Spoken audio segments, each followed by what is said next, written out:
Hello, everyone, and thanks again for tuning in to the Business Freedom Formula. I'm your host, John Arntz, and today our guest is Andi Vandetta West. Andi, how are you tonight? I'm doing well. How are you doing? I'm doing well. Thank you very much. So today I want to start out with asking you a very basic question here is, what are you working on, or are you working on anything really exciting at the moment? Anything terribly exciting at the moment? Actually, yeah. I'm working on developing ways to use to teach AI like ChatGPT, Perplexity, and Gemini to teach them about their clients' businesses for SEO purposes. So the adoption of the new protocols like the LLMS text and the LLMS full.txt files really positioning clients to rank well in SEO by teaching the AIs what the businesses do. Okay. And literally hand-holding with them, yeah. Yeah. Is there a particular AI that you focus on? I mean, everybody's heard of ChatGPT, but I know there are others. Yeah, it's basically trying to go with all of them, trying to go from like the Perplexity basics of trying to teach each one of them individually what the businesses do, what their strengths are, contact information, all that type of stuff, so that they come up with suggestions in the search. Okay. Yeah. Okay. So I know the other day, I was talking with somebody, I think 2 weeks ago, who made the comment that most people don't realize it, but they've been working with AI for years in their search engines. Yep. When they go searching for something. And that got me to thinking about something I needed to look up. And I said, you know what? Instead of just going to like Google and say, find me this, I went to ChatGPT and was able to write a more significant prompt and got much better results. Oh yeah. Because I could put more into it. And I thought, okay, now I've got a search engine that's really robust that can really help me with there. And I think a lot of people are afraid of AI. With good reason. Yeah, and with good reasons. I mean, I understand some of it, but it's kind of like I was commenting to someone over the weekend. I said, the genie's out of the bottle. There's no putting him back in. No. So you have to put the guardrails up. But It's a natural evolution. It is. yeah, I mean, from the original algorithms, like the Google's original algorithm, to the more robust, like with ChatGPT, you can tailor your questions to be very specific to actually find what you want. I don't know if you've noticed, but Google has gotten really bad at finding basic information for people nowadays. It's the results come back so varied that you actually have to put Reddit into the prompts in regular Google search to get anything worthwhile.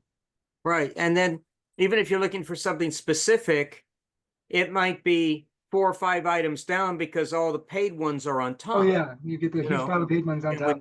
When you're trying to look for something more important. So you're trying to teach AI then how to work for, let's say, like maybe a pharmacy or a dental office, or I mean, I realize that's maybe not what you're doing, but to try and get it, niche down a little bit as opposed to a broader band of.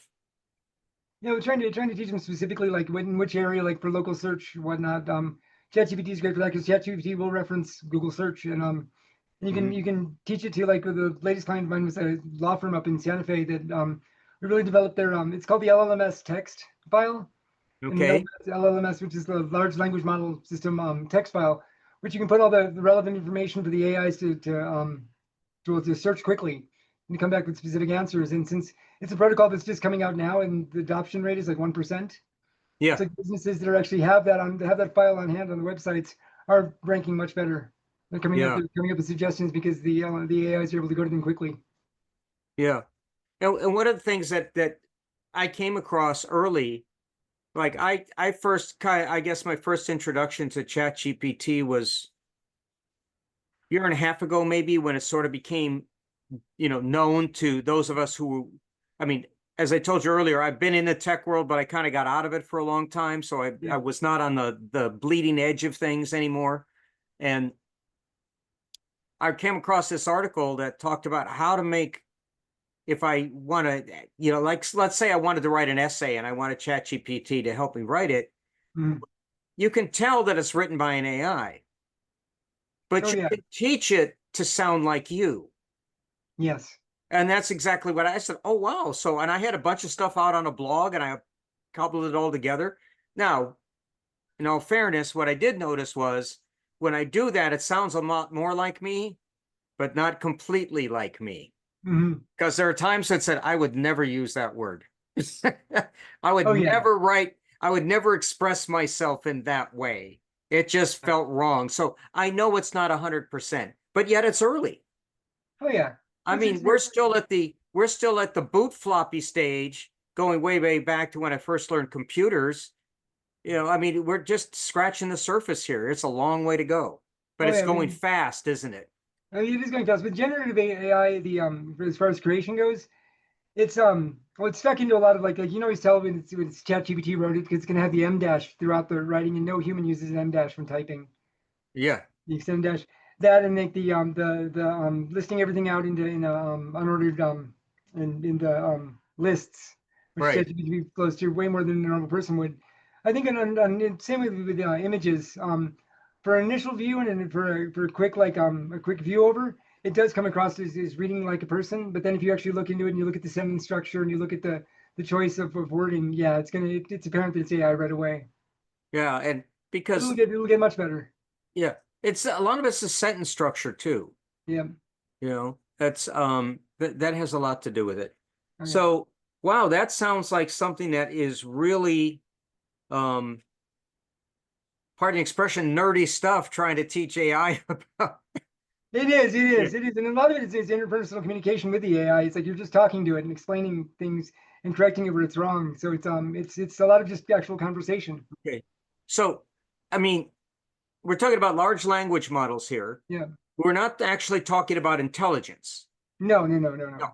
No, so all we're doing is giving it a set of rules that says good, better, best, Yep. really great, Yep. stay away from this kind of thing. So, and it's like a more sophisticated um, um,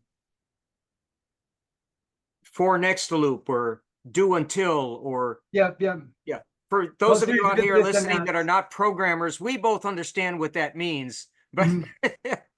it's just a True. way of getting stuff done repeatedly. So that is really cool. But I'd like to learn a little bit here about your Rhymespree Bible series books. Yeah, going to the opposite end of the spectrum, I guess, is Yeah, exactly. Yeah, let's do some a little lighter. so years ago I came up with this idea that I wanted to have I don't want to call it like a Dr. Seuss Bible, but basically like a fun read Bible that was that rhymed. So I've been messing around with it for years, playing around with different ways of doing it. And I finally came down to just trying to rewrite the chapters of the Bible itself in rhyme patterns. So sticking as Oh, close to the original content as possible, but making it all rhyme. So I've now written 4 books that are out on Amazon under the Rhymespree Bible, and you can find it just by searching Google or Amazon for Rhymespree, which is much like Crimespree.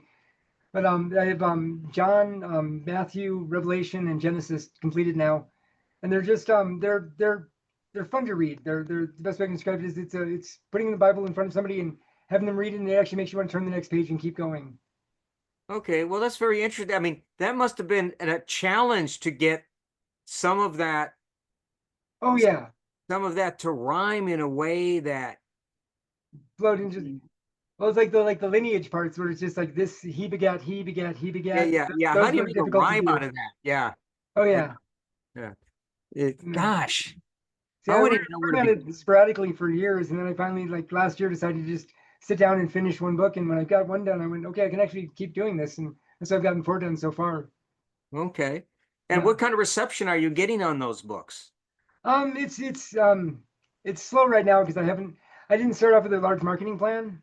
So like I Okay. got the books done, and I didn't start off with like a website and all that stuff to really push a campaign. Mhm. So I've sold, I think, like 20 or 30 books this month. And so it's still in the slowing, but it's really just a matter of getting the word out and getting the word out to trying to get some like churches, Sunday schools, things like that Mhm. to just know about the books in general. Yeah. Have So you have you talked to like pastors or that looking at the book and gotten feedback from them? How do they yes, respond to that? they actually responded much more positively than I expected. I wasn't really certain how they'd respond. Okay. It's their holy text, so I didn't know if they were going to take it good or bad. But I've spoken with a couple Lutheran ministers, a Methodist minister, and a Unitarian minister who all came back with really they really liked it. They actually bought the series Oh, and they're okay. introducing it to their churches. So I'm really happy with that. And mostly just trying to get the word out. I hadn't gotten any actual negative feedback yet, so which is kind of Okay. surprising. All right. That sounds very, very interesting. I mean, that I kept when I read that in the information you sent me, I was kind of like, I had to go look it up. I said, what in the world is this? Mhm. That's very interesting. Oh yeah, And I don't think there's anything quite like it out there. yeah, I would bet there isn't because No. it's um I could see where you would get some negative pushback from people saying, oh, well, you've changed this and you've changed that, instead of accepting that it's just a different way to teach. Yeah. But I mean, I've noticed too that, over it seems like every few years, there's a new version of the Bible that comes out. Yeah. Okay. And some of Well, them, what some was of them, wrong with the original version? oh yeah, And some of them, but it changes because, it just changes. And yeah. this is just a different change, a Mhm. different way of, it would be more like putting the book of John to music. It Mhm. has to have some kind of rhyme and rhythm, right? Yeah, definitely. So, I mean, can you imagine? It's just like the play Hamilton. Mhm. You took this droll conversation and back and forth and turned it into a musical. You have to have a little poetic license, right? Oh yeah, definitely. So That's that's been the good. main challenge was keeping it true to the message, and the message is interpreted in so many different ways by so many different denominations. Right. So it's really hard that's why I was expecting negative pushback immediately. I was expecting negative feedback saying that this changed the meaning of that, and I try to keep it as true to the story as possible. But of course, it's impossible to keep it absolutely 100% because you'd have to go back to the original Hebrew and Yeah. Yeah. Or the Greek and try and figure it out, yeah, right? exactly. Yeah. Exactly. Yeah. I do know a few people that are actually doing they do or they're fluent in those languages and they're working on their own versions of their own interpretations of it. But even then, it's still going to be their biased interpretations. There's always going Right. to be that the human factor is always going to be there. Yeah. It is like I was telling somebody about, just take the word cool.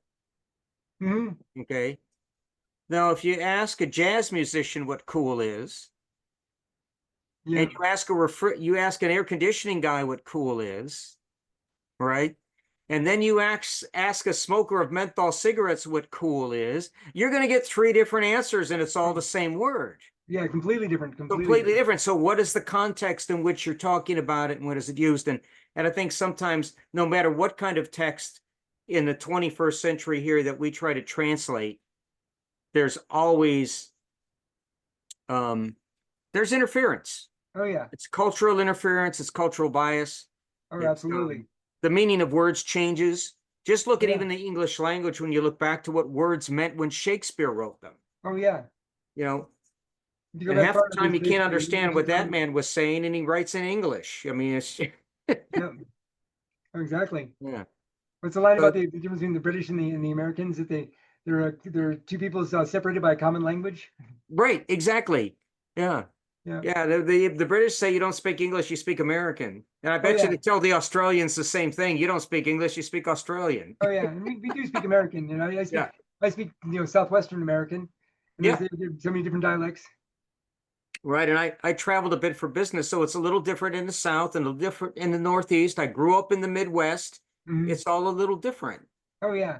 you know. Yeah. Try So telling yeah, somebody over here what a Davenport is, they'll never know. yeah.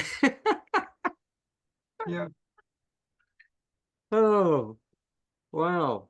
So tell me a little bit. We're going to go back to the more maybe drier subject here for some of our listeners. Anyway, to me, it's exciting, but um, about your IT consulting. What exactly are you doing in that era? I mean, do you have a consulting niche? I Um, don't know.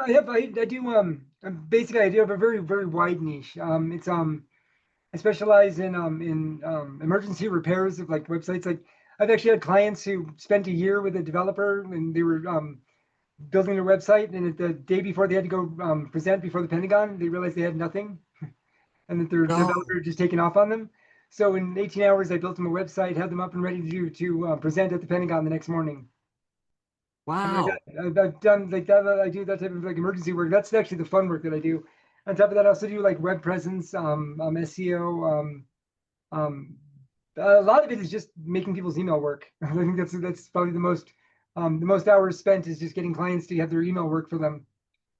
So it's just getting that set up so that they're using they're using Macmail or they're using Outlook and they have Gmail and all this and trying to get everything into one spot for them so they can actually handle their email communications where they have multiple addresses and they're all coming in one spot and going out as one spot. So that's Oh, probably what I that's spend the most interesting. time on, just the simple things. I didn't know that you could do that. Hmm. Oh yeah, you can set up your email so that even though you have different like businesses and different everything, have it all come into one inbox and then you respond from whichever address the mail is coming into. So you're always responding from the proper address. That can all be set up. Yeah, Oh, okay. So it if an simplifies individual, life a lot.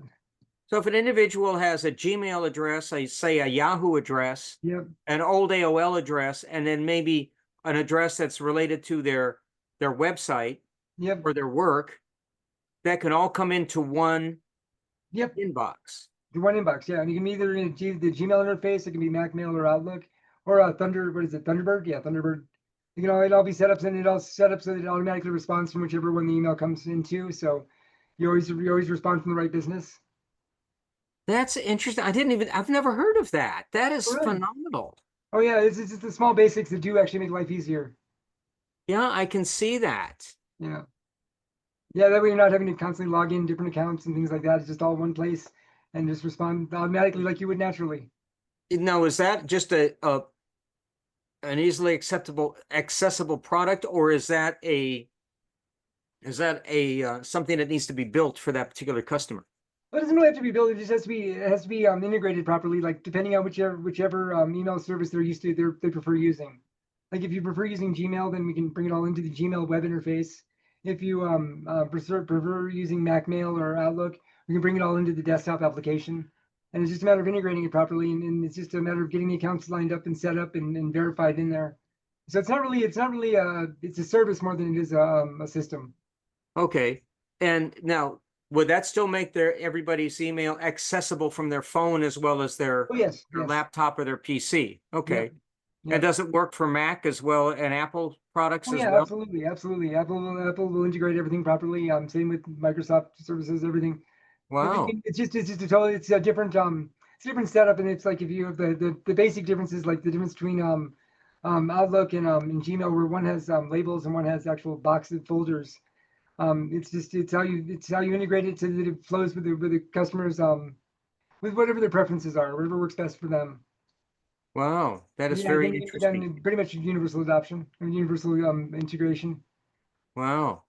Yeah. Yeah, because I mean, I know the hassle sometimes of popping back and forth between three mail accounts, Oh yeah. depending on which one you got. I mean, I have one for my business and in a personal one, and and one that I use when I don't care what goes into the inbox because I never look at it anyway. Yep. When somebody needs an address and an email address, so um, Yeah, we can set that. We can set that all up to flow easily for you. Yeah. yeah. Well, that's terrific. I'll bet you there's a demand for that. There really is. There really is. It's as I said, the most of all the businesses, of all the things that I do, that would probably be the most hours spent and the most that's the biggest part of my business is just getting people's communications integrated properly. Oh, and obviously that's something you can do remotely, so you could Oh yeah. handle anybody anywhere over the country, right? Or even the Oh, world. anywhere in the world, yeah. And just jump Wow. into a Zoom call and I can walk them through it and set it all up for them. Yeah. Wow. That is terrific. Yeah. I really like that. I'm going to tell people about this. Yeah, this Oh, is yeah. just because I know people that are probably would just go, God, how do I get that? Oh, it saves hours a day of just the logging in, logging out, and all the different things people have to do to get their communications down. It makes it so that your email is just one spot and you can check it twice a day and you're good to go. Hmm. Yeah. So it does Well, actually, that's one of those things where technology is actually making life easier, but people don't realize they can do it. yeah, and I think that that's part of it. There's a lot of things that make life easy. Hmm. Um, like, well, I had an interesting thing happen. Um, I always have and I've had this problem my whole life. I can never remember when certain bills are due. Mhm. Even if they're sitting on my table, I never see them. You know, Yeah. so I started writing them down on a calendar, on an actual calendar that I Mhm. could see, know what to do. And then I thought, well, heck, you know what? My phone's got a calendar. I'll put it in my calendar. So I set them up to check with me in the morning when I'm up and doing things, right? Yeah. Okay, this bill is due, this bill is due. And then I noticed that people who would try to um, get a time on my podcast calendar, they would say, well, it says it's blocked. And I'm like, but there's nothing there. Oh, yeah, there was. It's pay this bill because it was stuck in at the 6 a.m., right? Yep. So I had to move all of those reminders outside of the times I've got set up for doing this. Mhm. And it just never occurred to me because to me that was a reminder. It wasn't locking in anything. Oh yeah, but it's a But that's task. the It's way setting up. Google Calendar works. It locks you into that Yeah, and says, everything's a nope, there's no task. room here. And it was kind of a shock when I went, I'll be damned. Yeah. Yeah, you have Those to go in and sneaky make bits each and one of those bytes. tasks like 1 minute and then block it out so it's a notification. Yeah. Yeah. Gosh, that was just so crazy to just run into that. You try setting up a separate calendar because you can set up individual calendars and have one that's just for notifications, and that way it doesn't take from your time. Because you can actually set that up in calendars so that you have like one calendar in and of itself that it is just the notifications for when you have to pay bills, and you can set that Right. one up to not block any time and set that individually. So that way all those go into one calendar, the other ones go in the other, and then you just have to make sure that both the calendars are visible on your main calendar. Yeah. Oh, that's interesting. I'll have to think about that one. Yeah. Yeah, well, along with email, calendar integration, appointments, things like that. But also something that can all flow into one spot. And because Macmail and like Macmail and Google Calendar are completely integrated at this point, so they work well Oh, together. But yeah, you just have to set it up so that it specifically does not block out the time amounts. okay. It's in the edit interface. Wow. Yeah, Okay. Wow. That's interesting. yeah. I've found with friends of mine and clients that have come back to me because they set up their calendars by themselves, and the next thing you know, they're sending out to like everybody in the world, like when their gynecology appointment is and things like that. Right. Yeah, because they didn't realize that they had to separate those things out and keep them private. Yeah. Yeah. That's a good idea. Yeah. But wow, this whole email integration thing I find very fascinating. I think that's I can see why it's a main part of your business. People are just like aghast that they could do that and Oh yeah. Just the it amount of time makes it saves them is immense. it's got to be a huge time saver. Oh yeah, absolutely.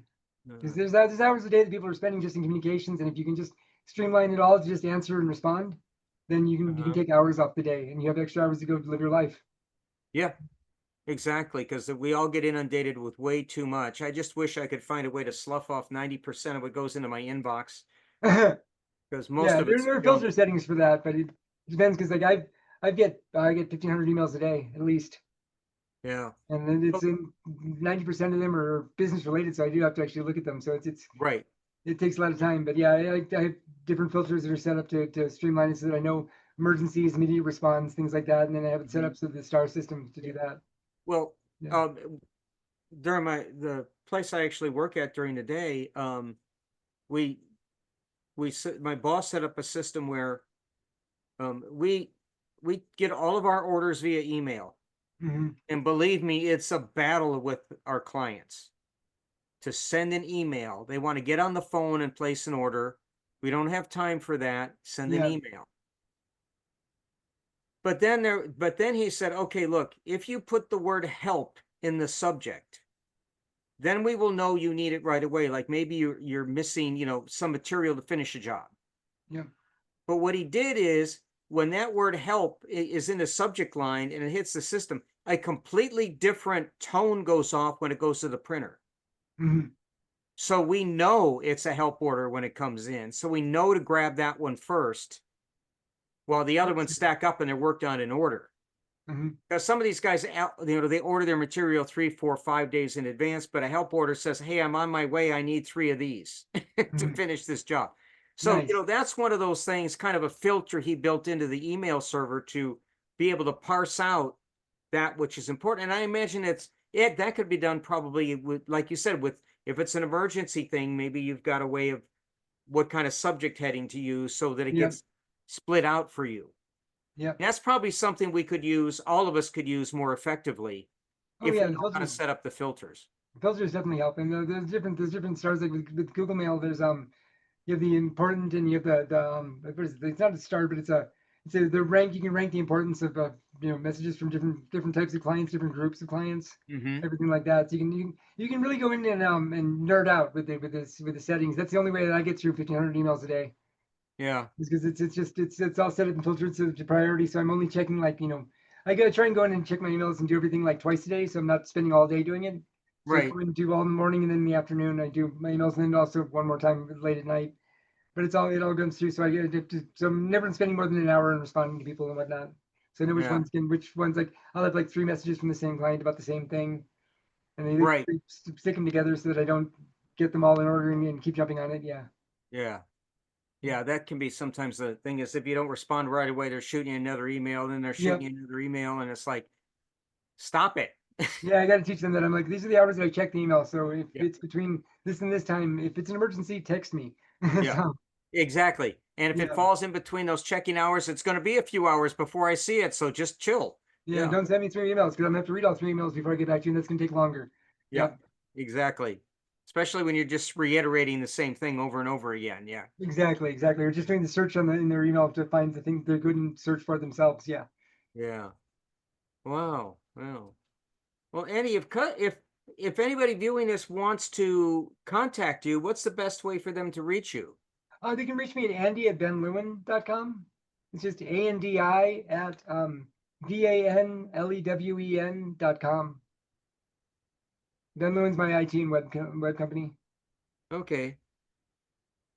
Alrighty. Very good. Yeah. Um, because I'm sure that anybody stumbling across this and whatever you choose to use the podcast footage for is going to probably inundate you with email. I'm good at setting it up for people. I've been doing it Yeah, a lot. Yeah, yeah. Fix my email stuff, please. Please. definitely. Yeah. Alrighty. Andy, thank you so much for being a guest tonight. I appreciate it. Well, thank Was you. it was fun to talk about tech, but also I'm very, very intrigued with your whole Bible series. That's really, really very interesting. I'm gonna dig deeper into that, and All right, thank it's you. just I can't imagine the thought process and trying to make that thing rhyme without losing the concept and the lessons and that the stories tell, and It was that's very difficult to pull off. Yeah. yeah, I bet it Once I was. once I figured out how to do it, it became a lot easier. But yeah, just the initial part was the large. It was a really high learning curve to try and work out how to structure it. I bet you it Yeah. was.